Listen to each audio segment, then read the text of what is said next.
Bakunzi bacu, bakunzi ba God's Kingdom TVR, nongeye kubasuhuza kandi nongera kubashimira ko mukomeje gukurikirana ibiganiro byacu. Uyu munsi nongeye kwifuza ko tukaganira ku byanditswe ariko cyane nkunda kubivuga nkunda guhera ku biba byavuzwe n'abigisha batandukanye bavuga ko bigisha iyobokamana muri iki gihe. By'umwihariko maze igihe nibanda ku byigishwa n'abashehe, abigisha ba Isilamu, nibyo nibanzeho muri iki gihe. Aha rero uyu munsi nifuje ko tuganira nanone ku giterane cy'ivugabutumwa nk'uko mubibona kuri screen, cyakozwe ndabona hano kuri nahitwa muri Tarinyota, ngo wari umunsi wa mbere. Igiterane cyahuje abayisilamu n'abakristo muri Tarinyota, umunsi wa mbere. Cyacishijwe kuri Dawa Rwanda TV, ni umuyoboro w'ivugabutumwa w'abayisilamu. Hanyuma kubera yuko bidakunda ko byose twabirebaho, ndagira ngo tujye ku murongo, tujye ku isaha aho dufite amasaha 2:11, isaha 2:11 n'amasegonda 59, 11 n'amasegonda 59 niho nshaka ko turebaho. Ntacyo, reka njye hano, hanyuma tuze kumva ibyo uyu munsi batubikiye aba bashehe. Noneho tuze kumva, dukoreho komantere. Imana ibahe nahaza uhazane. Reka dusome Abakorinto ba mbere 15:12 na kabiri. Sawa. Ariko ubwo abantu babwiriza ibya Kristo, kurikira hano Oscar, yuko yazutse, yuko yazutse. Bamwe muri mwe bavuga bata yuko nta uzuka. Niba nta uzuka, na Kristo narakazuka kabisa. Guys, mwihangane gato nsubize inyuma ho gatoya, kuko habarimo baravuga ku byo kuzuka, kandi umurongo yatanze ntabwo nari nkukabucarinze neza, ariko bari bavuze ko ari mu Bakorinto. Ndumva ari urwa mbere rw'Abakorinto. Reka nsubize inyuma twumve. Oscar, ibyo ni byawe. Ibyo ni byawe Oscar. Ariko kusema Yesu amekufa juu ya dhambi yetu. Aha, Sege yavugaga ko Yesu atigeze apfa, ko ari ibinyoma by'abantu. Tuvuga ni ibitekerezo byawe, ariko tugarutse ku cyo wavuze ko Yesu yapfuye kubera ibyaha byacu. Aha, hiyo ni uongo. Ibyo ni ububeshyi. Hao watu wote wako hapa. Abantu bose bari ahangaha. Mtoto anaweza kufanya dhambi azazaliwa. Umwana ashobora gukora icyaha mbere yo kuvuka. Bila shoboka. Nani alikuwa wakati Yesu alikuwa duniani hapa? Ngo ninde wari uriho muri mwebwe mu gihe Yesu yari atarazano kwisi? Yari ari kwisi. Ninde yari hari hano? None se mwarakoze ibyaha mutaravuka? Niye cyana akoze nje nago navute. Ingaruka z'ibyaha byawe. Wakorinto wa kwanza 15:12. Nakande ajyana nta hantu muri Bibiliya handitse ko Yesu ari umucunguzi. Nibishoboka. Nahazana makwereka. Nahaza uhazane. Reka dusome Abakorinto ba mbere 15:12 na kabiri. Sawa. Ariko ubwo abantu babwiriza ibya Kristo, kurikira hano Oscar, yuko yazutse, yuko yazutse. Bamwe muri mwe bavuga bata yuko nta uzuka. Niba nta uzuka, na Kristo narakazuka kabisa. Kandi niba Kristo atarazutse, ibyo tubwiriza ni iby'ubusa kabisa. Kwizera kwanyu kuba kubaye kubusa kabisa. Ndetse natwe ngwiki, ariko sindimo nje, tuba tubonetse ko turi abagabo bo guhamya Imana ibinyoma, kuko twayihamije yuko yazuye Kristo witazuye. Takbir. Allahu Akbar. urabyemera aya magambo? Nayasubiza. guys ndagira ngo urebe kano kantu, reka nsubize inyuma kugira ngo ubyumve ugereranye n'aya magambo hano. Yasomaga ku murongo wa kangahe? Ku murongo wa 15. Umurongo wa 15 naha yasomye ngo ndetse natwe tuba tubonetse ko turi abagabo bo guhamya Imana ibinyoma, kuko twayihamije yuko yazuye Kristo uwitazuye. Bagarukiye hano naha bagejeje basoma, ni ukuvuga bavuze yuko ibyo Pawulo yavuzemo hano, ibyanditsemo hano ari uko baba bayihamije ibinyoma, ngo bavuga yuko yazuye Kristo uwitazuye. Bitari byo, bitari ukuri na gatoya, kuko murabibona ko hano umurongo ugize gute, urakomeza. Mwihanganeho gato ngibe, ariko nashaka kubiselectinga kugira ngo buri wese abashe kubyibonera. Ngaha basomye aya magambo yonyine gusa, hanyuma haravuga ngo niba abapfuye batazuka bagira gute, barakareka, sibyo? Ngo ndetse natwe tuba tubonetse ko turi abagabo bo guhamya Imana ibinyoma, kuko twayihamije yuko yazuye Kristo uwitazuye. Hano akavuga ngo niba bapfuye batazuka. Mu yandi magambo kuntuza icyo Pawulo yavugaga ni uko yavugaga yuko kimwe mu bigomba kuduhamiriza yuko Kristo yapfuye ni uko abapfuye n'ubusanzwe bagira abapfuye bazuka. So uramutse uvuze yuko uramutse uvuze ugarukiye hano, uba ugize gute, uhinduye inyigisho irimo hano. So ibu ni uburyo abayisilamu bose bagira gute, bakoresha basoma amagambo, ntibagire gute, ntibayakomeze. Murabona ko hano Pawulo arakomeza akavuga ngo niba bapfuye batazuka na Kristo ntaragira gute, ntarazuka. Kandi niba Kristo atazutse, kwizera kwanyu ntikugira umumaro, ahubwo muracyari mu byaha byanyu. Kandi ibi mubyumve, ni ukuvuga ngo iyo guhakana ko Kristo yazutse byo ubwabyo uba uri mu cyaha.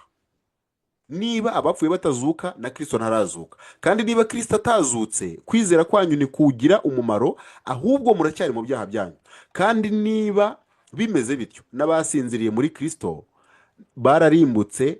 Niba muri ubu bugingo Kristo ari we twiringiye gusa, tuba duhindutse abo kugirirwa impuhwe kuruta abandi bantu bose. Ariko noneho Kristo yarazutse, niwe muganura w'abasinziriye, kuko ubwo urupfu rwazanwe n'umuntu, niko no kuzuka kw'abapfuye kwazanwe n'umuntu. Nk'uko bose bokojwe gupfa na Adamu, niko bose bazahindurwa bazima na Kristo. Ariko umuntu wese mu mwanya we, kuko Kristo ari we muganura, maze hanyuma aba Kristo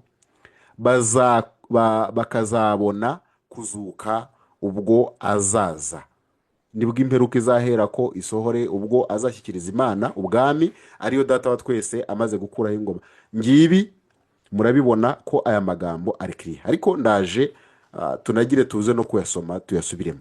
Ngaha reka twumve hano Sege, ndagira ngo ngasubiremo rwose ibi bintu mu byumve, wumva uburyo aba bantu bagenda bahindura ibyanditswe, ku buryo umuntu udafite amakuru kuko yibwira kuko babivuze, ariko kuri kuba kugize gute, kuvuzwe. Reka mwumve. Ninde wari uriho muri mwebwe mu gihe Yesu yari ataraza hano ku isi? Yari ari ku isi. Ninde yari ahari hano? None se mwarakoze ibyaha mutaravuka? Niye cyane akoze, njyewe ntago navutse. Guys, anavuze kuri kiriya kintu avuzeho, sinzi abayisilamu, ariko nuko nyine ni abanyabinyoma. Yesu yaravuze ngo Satani niwe se w'ibinyoma. Ntabwo bishoboka ko abantu bose bayisilamu, uhereye kuri Muhammad, uhereye kuri Allah, bose babeshya. By the way, Allah nawe muri Korani muvuga yuko ko ari he is the best deceiver. The best deceiver ni nawe ngo washutse Iblis, ari we bita Satani. Muri Korani birimo birimo. Okay, nuza Sege avuze yuko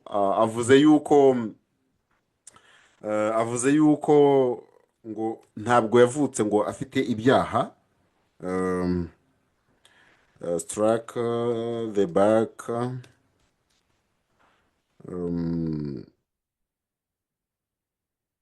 and black. Reka nkore gutya nandike mibi, murebe ibyo ara yavuze ngo ubwo yagiraga gute, yaremaga yaremaga adamu. Reka turebe, dukore search adamu. Reka turore created adam, tuze kureba niba ibyo nshaka nza guhita mbibonamo. Bishobora gutindaho ukuntu kubera ko narabibabwiye,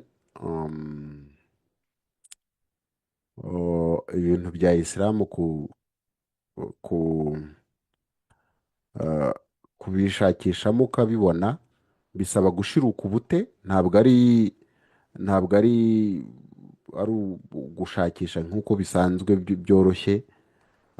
Bigiye bihishe mu ntuza nyinshi cyane.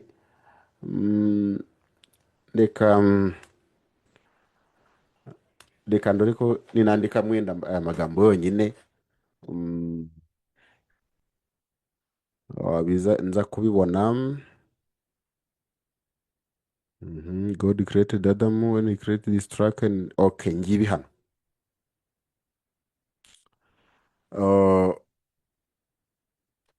Murabona ngo Abu Darda reported God's messenger as saying, God created Adam when he created him and struck his right shoulder and brought forth his offspring white like small ants.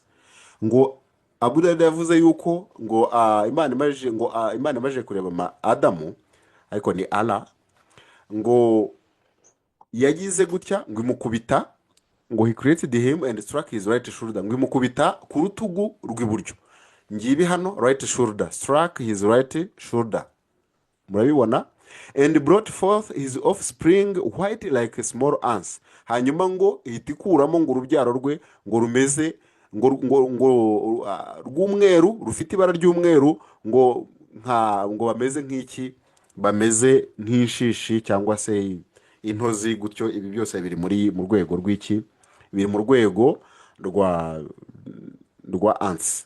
And he struck his left shoulder and brought forth his offspring black. Murabona ko abera hari baturutse mu ntuza y'iburyo, hanyuma abirabura ngo baturuka hehe, ngo nuko bari bamaze kumukubita noneho ku rutugu rw'ibumoso, ngo havamo abirabura, as though they were the charcoal, ngo bameze nk'iki, bameze nk'amakara. Then he said to the party on his right side, to paradise. Ab'iburyo ari bo abandi babera, ngaha murababona ab'iburyo, abavuye igihe yarakubiswe ku rutugu rw'iburyo, abo ngabo ahita abohereza ngo mu ijuru. And I do not care, ngo nta nubwo nitaye ku byo mukora, ku bya mwakoze n'iki, nta kindi nitayeho, I don't care. Ngibi murabibona noneho. And he said to the party in his left shoulder, to hell, I do not care. Ni ukuvuga abirabura bazajya ngo mwebwe mwerekeze mu muriro, kandi ntacyo bimbwiye. Ngibi iyi ni Isnad Hassan Zubair Alizai Mishkat Al Masabir 119. Ni ukuvuga ngo Imana yaremye abirabura ibaremera kugira gute, kujya mu muriro utazima. Hanyuma abera ubwo ni Abarabu n'abandi, abo ngabo no kujya mu ijuru. Ushobora gutekereza ukavuga ngo iyi ngiyi ngo ntabwo iyo authentique, ntabwo ni ikinyoma, nabyo kujya kubyitwaza ntabwo ari byo. Hari hadisi nyinshi za sahih zibivuga, zibigarukaho. Reka yenda nongere hano, twari twanditsemo, reka turore, twari twanditsemo, twongeremo indi jambo ryitwa offspring, igira ngo mwaribonye ko naryo rizamo hariya. Tuze kureba yuko tuza kubona ibyo dushaka vuba vuba. Iyi niyo twahoze turebaho. Go and bring murabona ko Adamu ngo yaremwe afite metero 30, kandi yaremwe mu ishusho y'Imana. Ibi Abayisilamu barabihakana, ariko ni ukubera kutabimenye, kubera ko ntabyo baba bazi. Okay, iyi tubonyemo hano nayo nindi Isnad.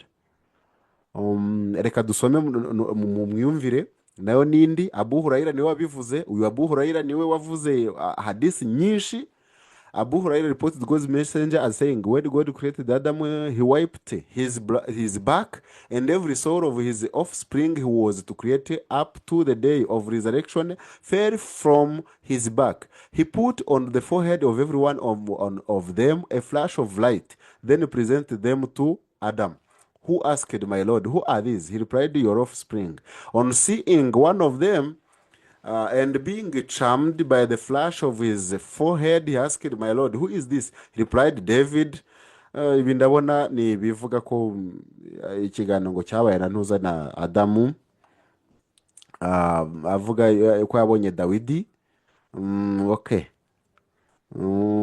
Aha naho ndumva bavuga ni bya bindi bya Dawudi. Reka turebe. Offspring and said, Assalamualaikum. Then Assalam. The angels added to others salutation, Warahimatulahi, any person who will interpret will resemble Adam in appearance and the figure. Murabona ko ngo abazajya mu ijuru ni abasa na Adamu neza, kandi ku isura nuko twavuga igihagararo, uko bagize, uko bateye kose. People have been decreasing in stature since Adam's creation. Bivuze ngo ubwo twebwe rumva kubera ko tudasa nawe muri appearance and figure, ubwo urumva ko mu by'ukuri nta nubwo twaba tuzajyayo. Ibi rero ni muri nayone ni Sahih al-Buhari 33:26. Ngira ngo rero nanjye ribu bwa mbere nyibonyeho, ariko nabyo it's funny. Mubirebe hano ko bivuga it's funny. Katurore, this is your father. Okay, katurore hano hasi. Struck araho turibona. Okay. Okay, iyi nayo ni Isnad Daifu Zubairi al-Liza iraza. Murabona ko I replied, God's messenger saying, God created Adam, then passed his right hand over his back and brought forth from his offspring, saying, I have created these for paradise, and they do the deeds of those who go to paradise. Then he passed the. Urabona ko aha nibyo bindi bavuga ngo ni igeno ry'Imana, no kuvuga ngo hari abantu runaka baremewe kuzajya mu ijuru n'abandi bazajya mu muriro utazima. Ibi ngibi niko bimeze. Reka turore niba hano tuza kubonamo. He passed his right hand over his loins and brought forth from his offspring. I have created these for paradise, and they will do the deeds of. Iragarukaho, murabibona ko ni sahihi because of corroboration evidence and the Daif Darussalam ngibyo. Ariko murabibona ko ni sahihi hadith. Bamwe baremeye mu muriro, wabandi abaremera kugira gute kujya muri paradise. Ibi niko Islamu ibyigisha, niko Muhammad yabyigishije, but when you look at it, it's totally stupid.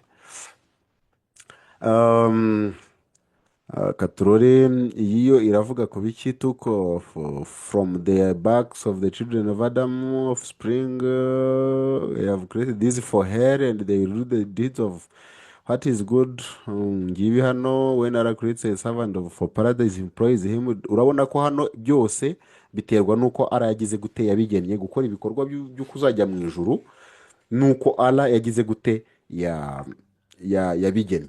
Reka nzane akandi kantu hano nitujyamo aha murabona ko twarimo tureba uburyo ababigisha bafata amagambo bakayagira gute, bakayahindura, bakigisha igice. Twarebye mu gice cya mbere cy'Abakorinto cya mbere nako cya 15 ni urwandiko rwa mbere rw'Abakorinto, niho twarebaga. Nigeze kubabwira yuko twashaka amagambo agaragaza yuko na Satani ubwo yayobejwe na Allah. Best of Allah is the best of planners. Ahangaha naho ngo Abayahudi ngo bari bagambiriye kwica Yesu, hanyuma ngo and Allah planned. Ariko iyo tugiye uhinduye translator, uhinduye ukora translation, reka dufate tuvuge nka Yusuf Ali, uhita ubona ko iriya mirongo, okay, sorry, ngiye na kure kandi nshobora no kubikorera n'ahangaha. Reka mfate yenda tujye kuri dufate Yusuf Ali, Yusuf Ali, dufate yenda Sahih International, twongere dufate yenda Pixar, yenda twandikemo Deceiver, best Deceiver.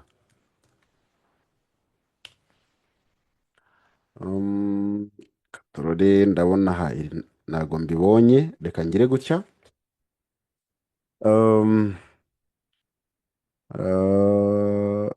Allah by the Deceiver, by the Deceiver. Okay, hano turabona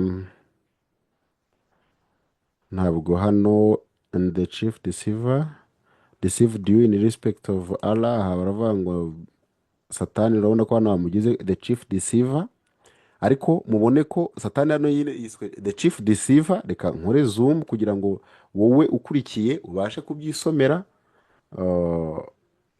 Ngibi hano urabona ko hano baravuga till the command of Allah came to pass and the chief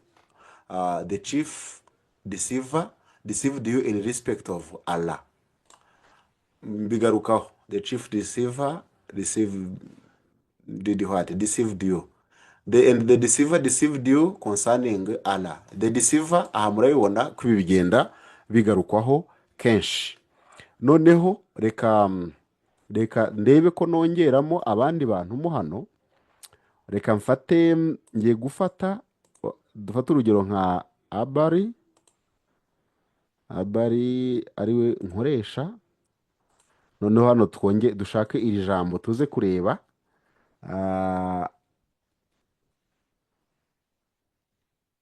And let know the chief deceiver. Hano ni handi batwereka ko Satani yitwa the chief deceiver. Okay, katurera ni hehe dushobora gufata, indi ni yihe version dushobora kubibonamo. Reka mfate nka hano kwa Maududi. Aha ndabona ntabyo tubonyemo. Reka dufate uyu. Aha nawe ndabona yagiye muri gusobanura. Katurebe hano niba tuza kubibonamo. Let the deceiver. Turebe ahandi ni hehera. Katurore Sarwar. Katurore niba hano dushobora kubibona.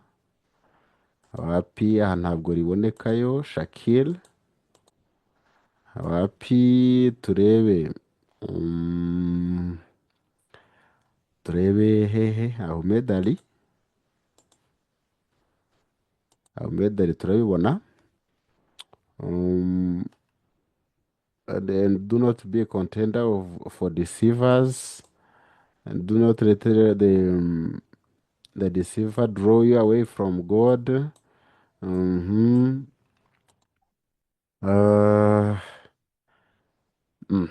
Ko mbona hano mbibuze. Okay, reka nkore gutya. Reka turore adapt you, deceived you about God. Okay, hano ndabona iyi version ntabwo mbibonye. Sorry for taking too much time. Katurore Allah. Itani Allah. Wapi, ntabwo birimo. Daria Badi, alias ndumva namukoreshejeho nawe. On behalf of okay, reka turebe. Reka nshyiremo Hilary and Khan. Hilary and Khan. Nandikemo hariya twanditse best planner. Allah is the best planner. Murabibona hano. ngibi bigarukamo no muri sura ya munani aya ya 30. And Allah is the best of the planners. By the way, he is included. Hano hano urabona ko agize gute, aravanzwe n'abandi, arabangikanijwe. Ntacyo, reka turebe, tugiye kujya kuri aya magambo, tujye kureba ijambo ry'icyarabu rigize gute, rivugwa hano. Ijambo ry'icyarabu rikoreshwa ngiri hano. Reka dukore translation yenda dukoresheje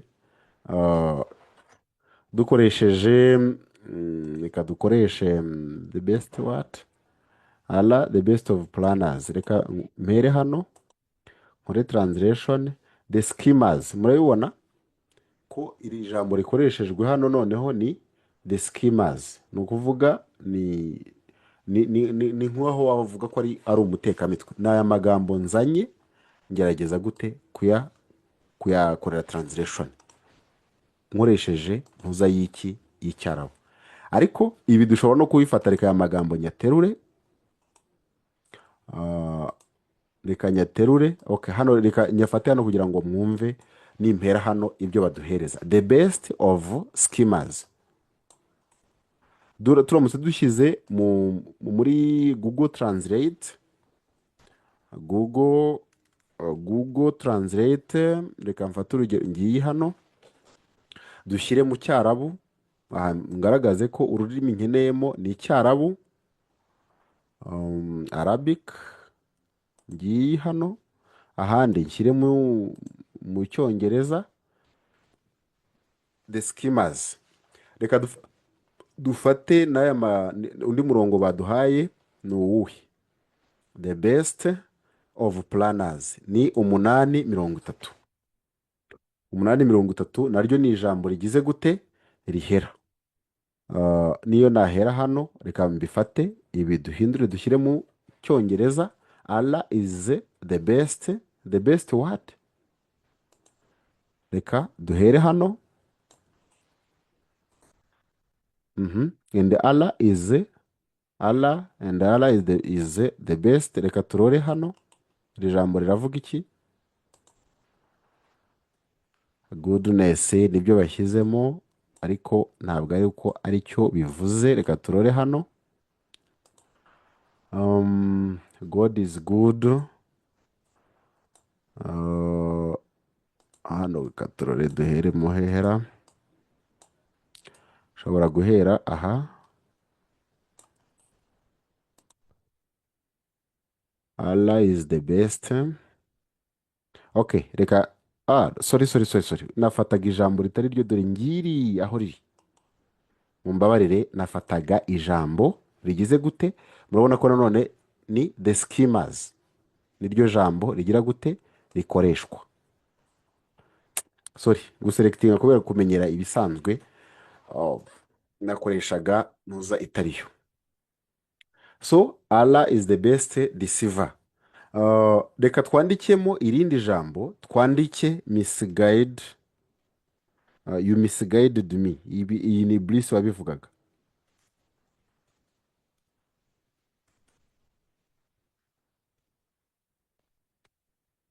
Misguided me.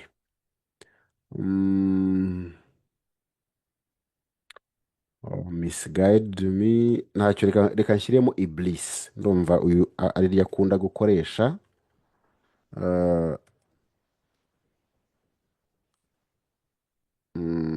Reka nandikemo gutya, ibi ndumva bihagije.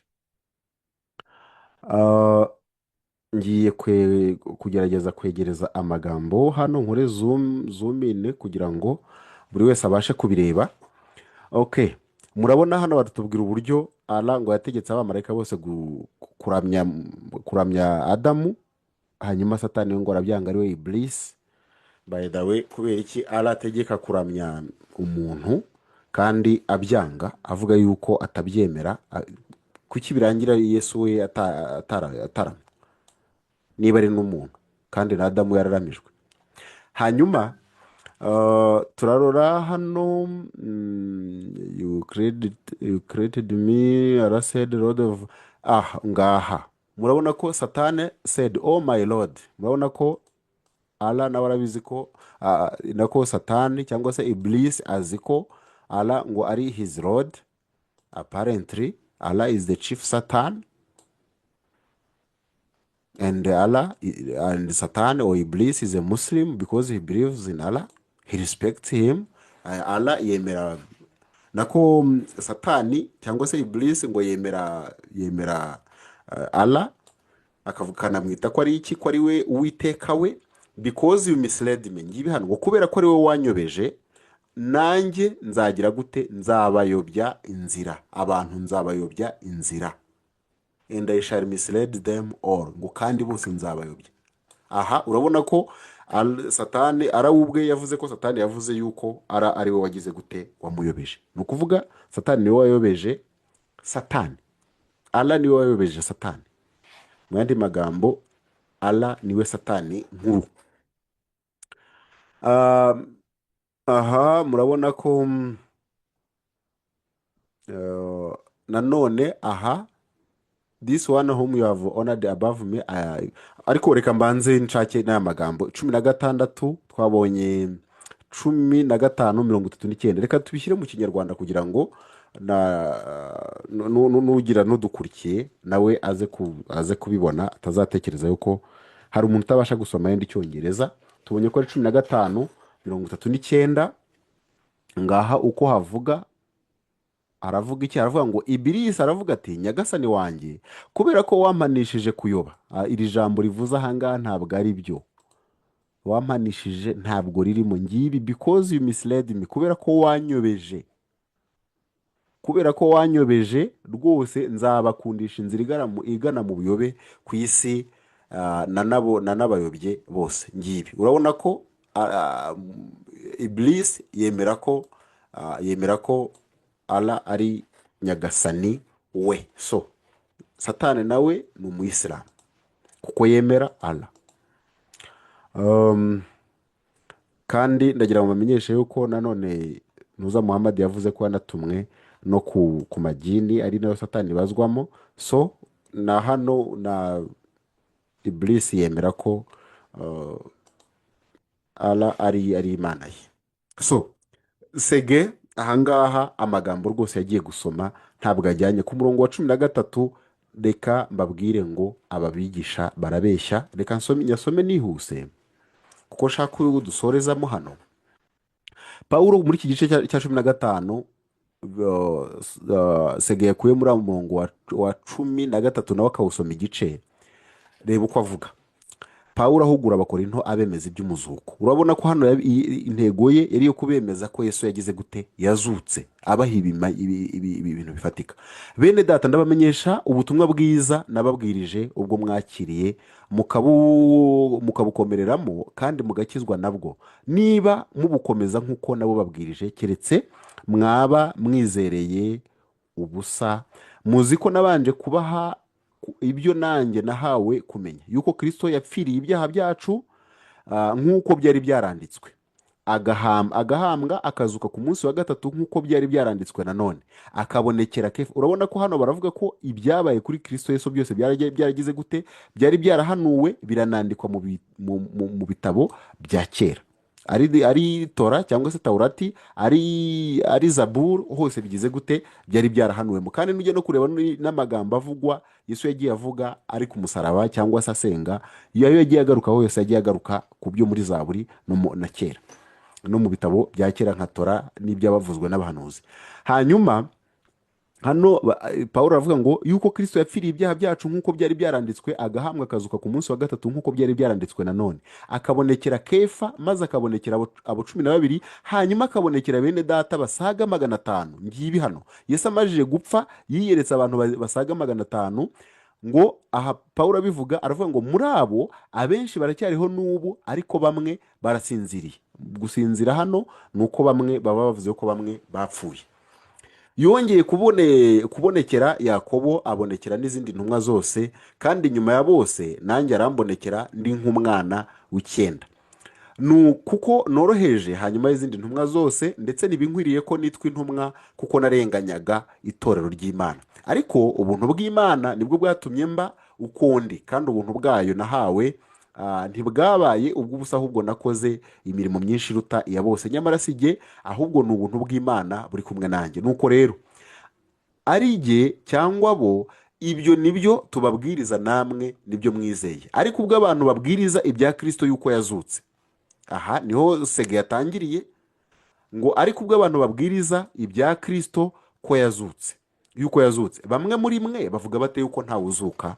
Niba ntawuzuka, na Kristo ntarakazuka. Kandi niba Kristo atazutse, ibyo tubwiriza ni iby'ubusa, no kwizera kwanyu kuba kubaye ukubusa. Ndetse natwe tuba tubonetse ko turi abagabo bo guhamya Imana ibinyoma, kuko twayihamije yuko yazuye Kristo uwitazuye. Ahangaha niho bagarukiye. Ariko icyo Paulo yavugaga, yaravuze ngo kuko twayihamije yuko yazuye Kristo uwitazuye, niba abapfuye batazuka.